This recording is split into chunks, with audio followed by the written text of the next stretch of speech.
¿Qué pasa, Ernesto? Estoy tratando de resolver este juego, pero la respuesta que encuentro no es la correcta, ¿eh? Ah, caray, ¿es un problema de tipo existencial, metafísico, cuántico? No, mira, verás, te lo voy a mandar. A ver, venga. Ah, es uno de esos juegos donde cada figura en realidad representa un número. Ajá. ¿Ya lo resolviste? ¿Cuánto te sale? A ver. Plátano. 67, ¿sí? 38. A ver las respuestas. A ver. Es la respuesta correcta. ¿Cómo? ¿Pero cómo? Ok, vamos a correr pensamiento matemático, jóvenes en TV, 5, 4, 3, 2. Estamos de nuevo en Elemental, donde el día de hoy vamos a hablar de un tema muy interesante, los juegos mentales. ¿Qué será eso de los juegos mentales, Dima? Ay, mi amigo que se preocupa por no encontrar la solución a su juego. Puede entender su desasosiego. El método para resolver este juego es relativamente sencillo. Cada una de las imágenes representa una cantidad. Si la suma de los 3 poliedros es igual a 45, dividimos 45 entre 3 para encontrar el valor de cada uno. Un poliedro vale 15. La segunda suma es 23. Al restar 15, el valor del poliedro nos queda 8. Si 2 plátanos equivalen a 8, dividimos 8 entre 2. Los plátanos valen 4.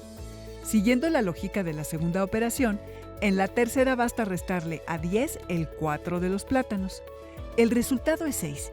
Si 6 es igual a 2, dividimos 6 entre 2. Los relojes valen 3. Ahora que ya tenemos todos los valores, los sustituimos en la última operación. Claro, primero multiplicamos. El resultado es 67.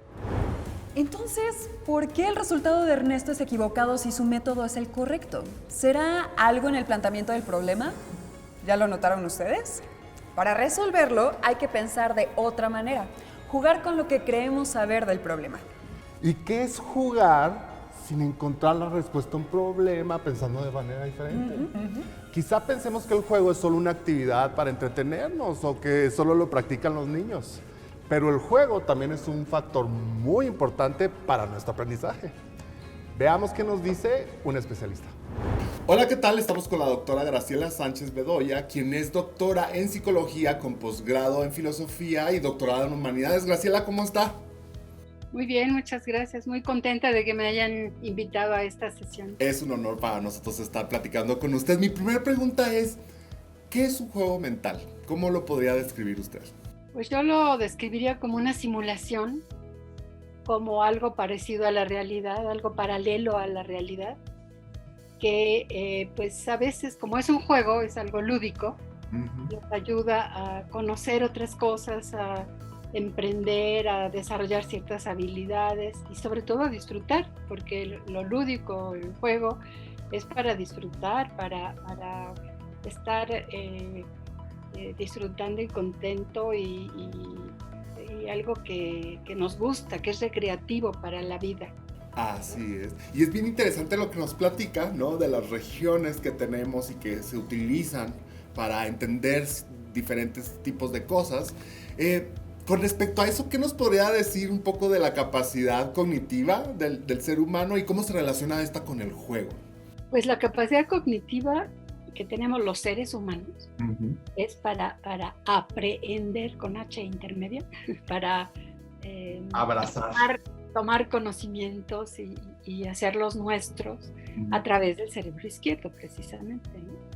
Esa es una cualidad que tenemos sobre otros seres vivos, que podemos conocer, tener conocimiento de la realidad para poder modificarla en beneficio del hombre. Es lo que dirían los filósofos de la ciencia, ¿no?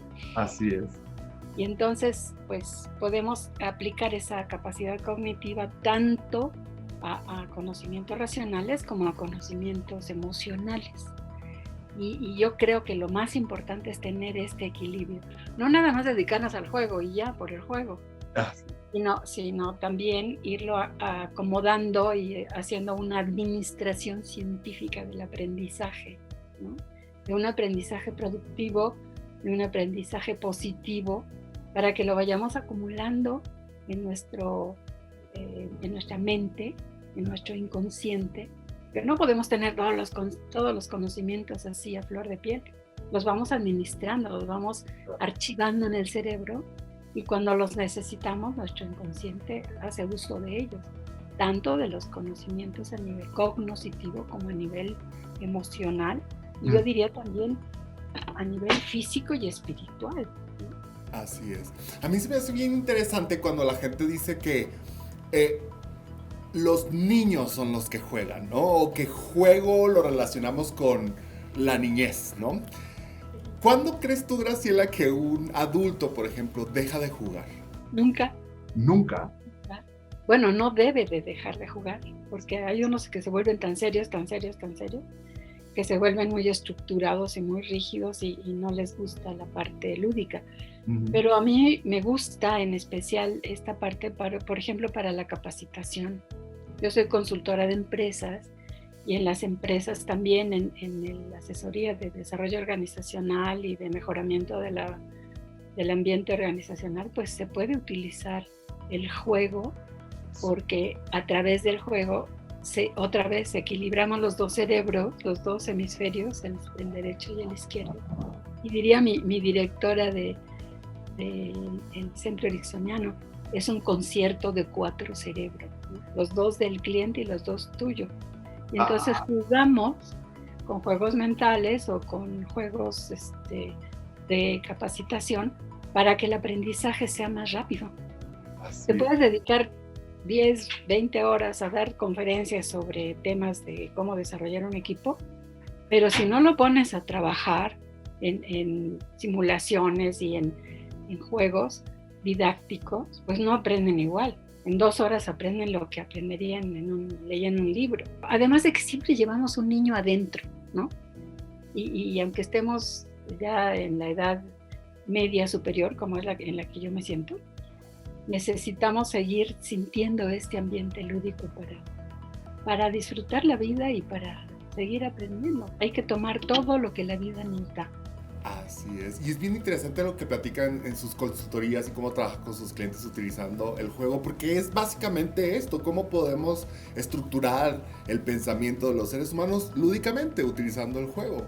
A mí en lo particular me encanta la metodología de utilizar para mejorar las habilidades del trabajo en equipo y la colaboración en los equipos de trabajo en las instituciones, ¿no?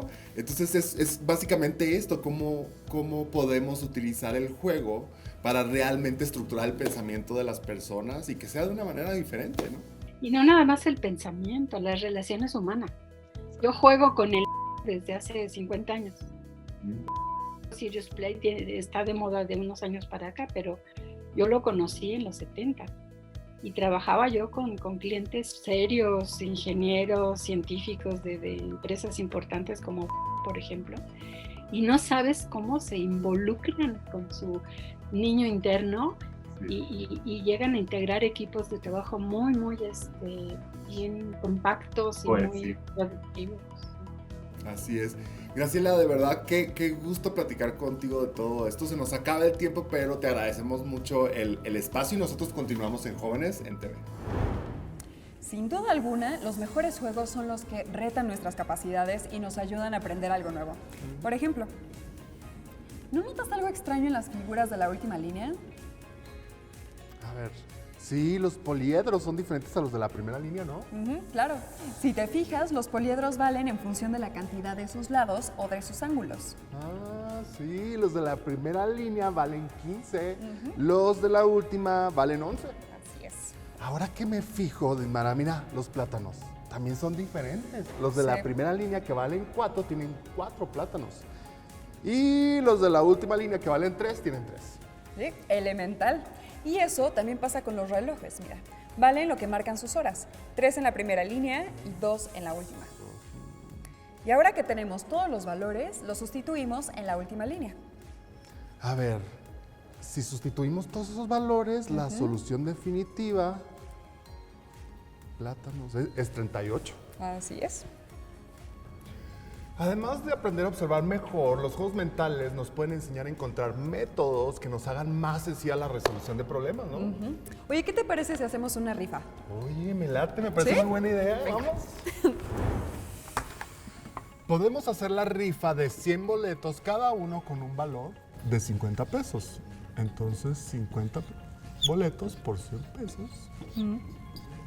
Y eso sería 5,000. O esos mismos 100 boletos, pero que el valor del boleto varíe de acuerdo al número que se saque al azar. O sea, si me saco un número 2, el boleto costaría 2 pesos. Así es. Y si me saco el número 56, vale 56 pesos. Efectivamente. ¿Con qué método crees que obtendríamos más dinero? ¿Con este o con el otro? Así de bote pronto, yo diría que tienen el mismo valor cada boleto. Aunque para comprobarlo tendría que sumar el valor de todos los boletos. 1 más 2 más 3 más 4 más 5. Pero me imagino que debe existir un método más sencillo, ¿no? Sí, elemental, compañera. Imagina que tenemos toda la lista de números del 1 al 100.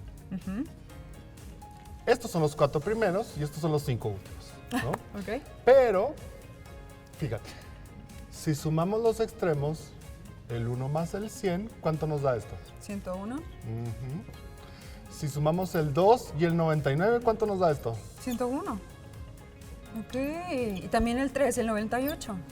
Elemental.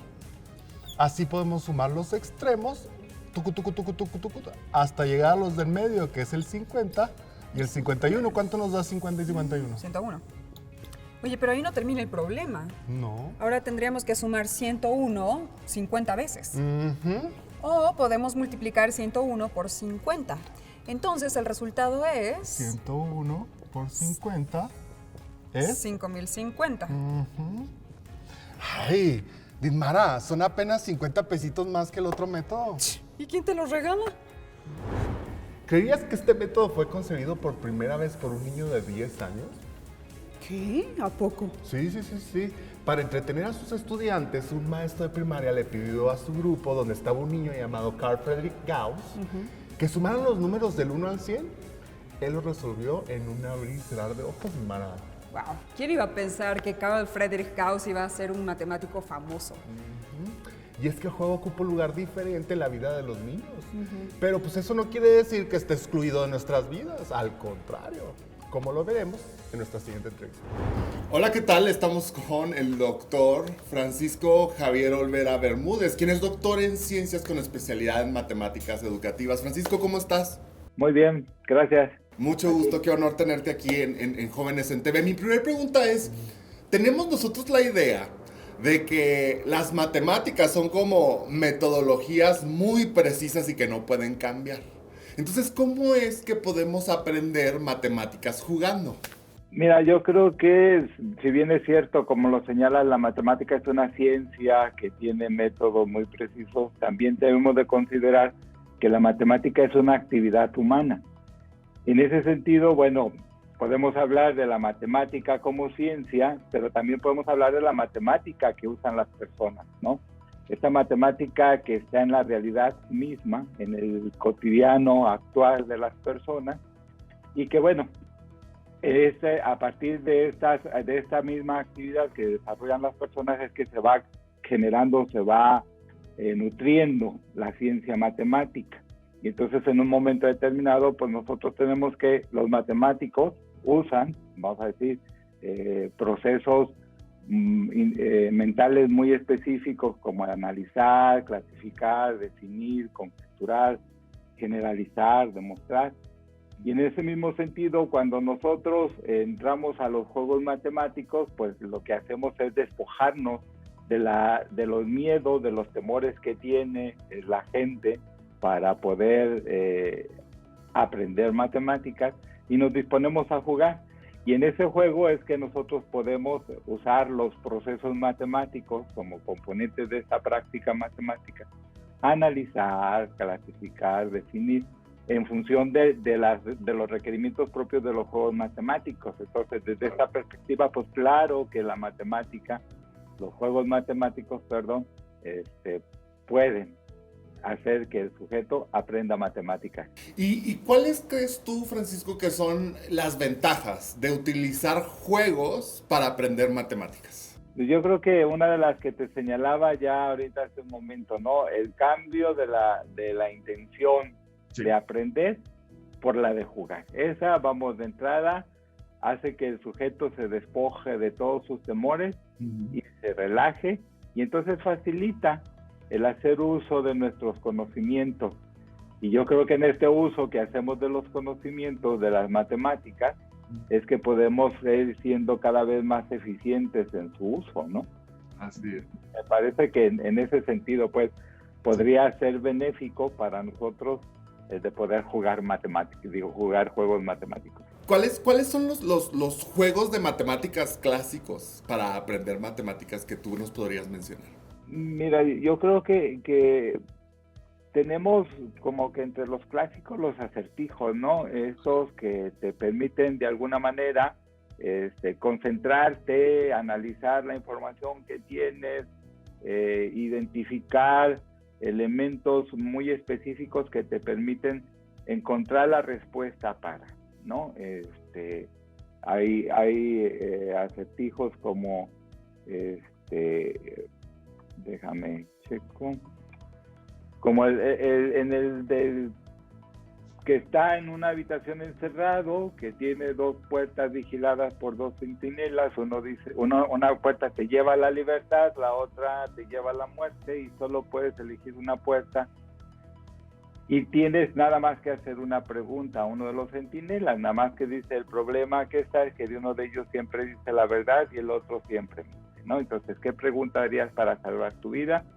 Y entonces ese tipo de actividades facilita que el sujeto tenga que analizar las posibilidades que tiene, pensar si planteo esta pregunta al que miente, y, bueno, una serie de elementos que van a permitir que entonces el sujeto pueda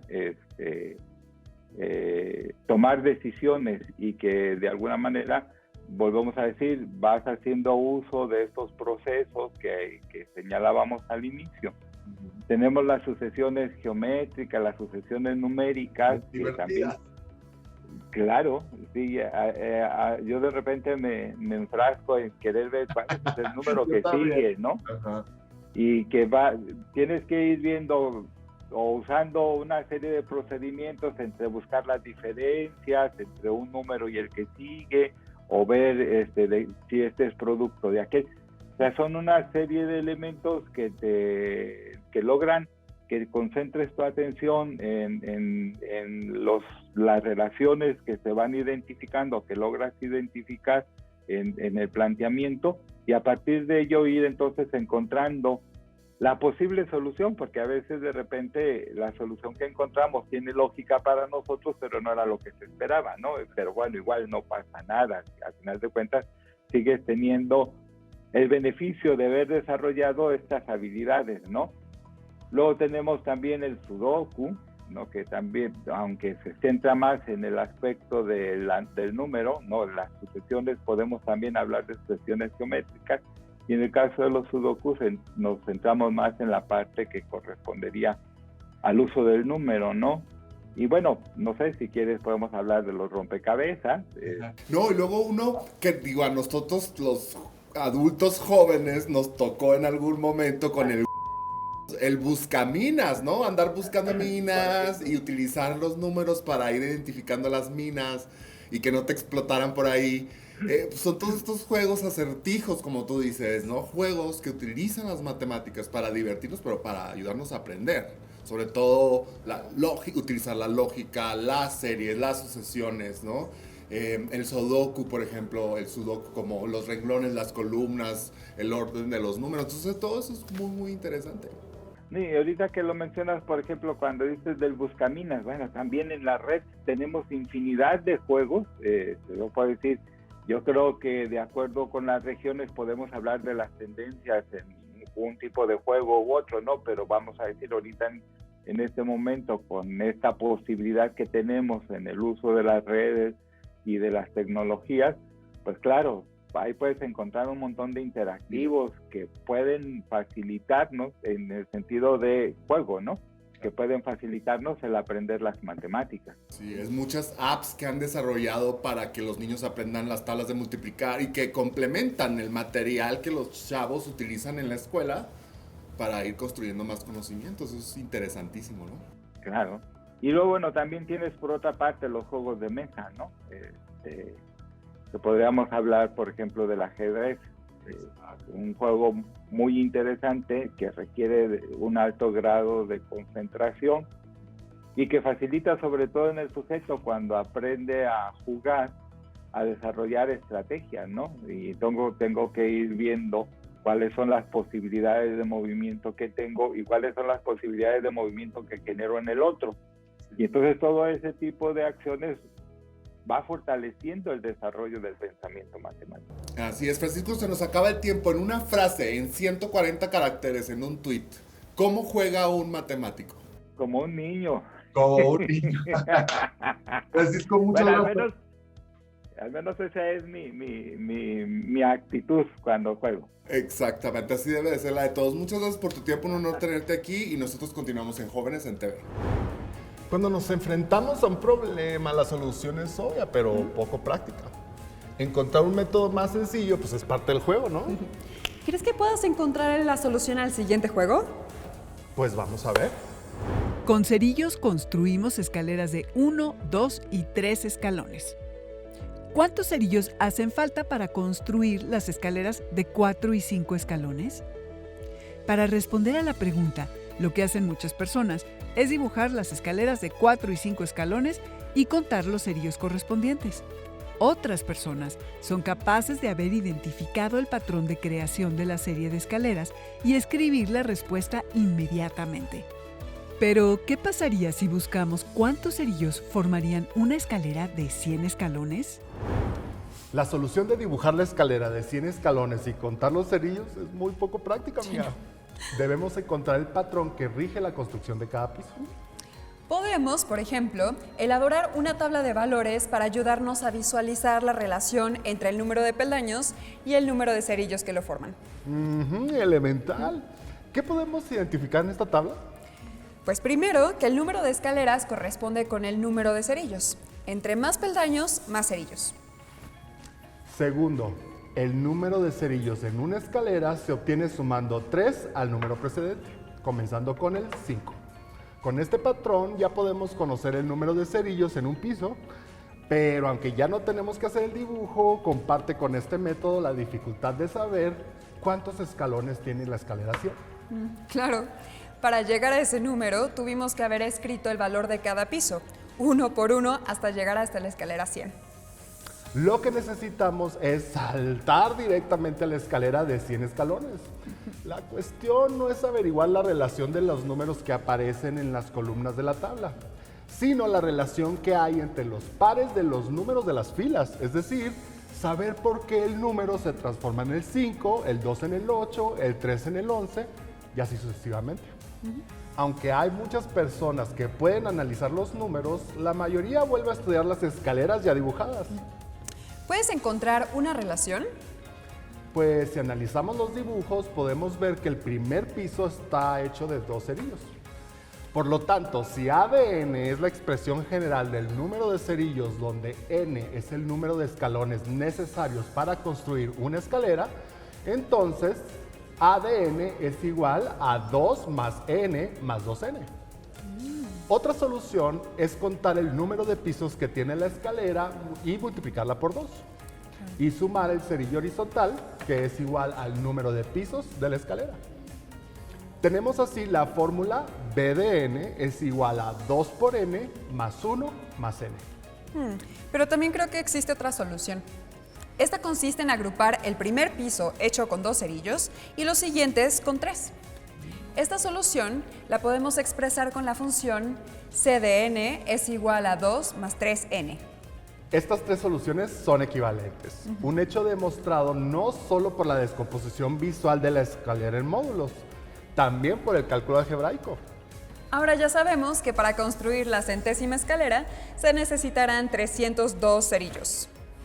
Si nos ponemos a pensar, los grandes descubrimientos han empezado como un juego, una duda que surge de observar la realidad. Por eso hay que intentar todos los juegos que nos llegan sin desanimarnos. Bueno, pues ya nos vamos. Participa con nosotros en nuestras redes. Compártenos juegos y dinos cuáles te cuestan trabajo y cómo los has podido resolver. Aquí están los datos del grupo de Facebook. ¡Hasta luego! Elemental. Elemental.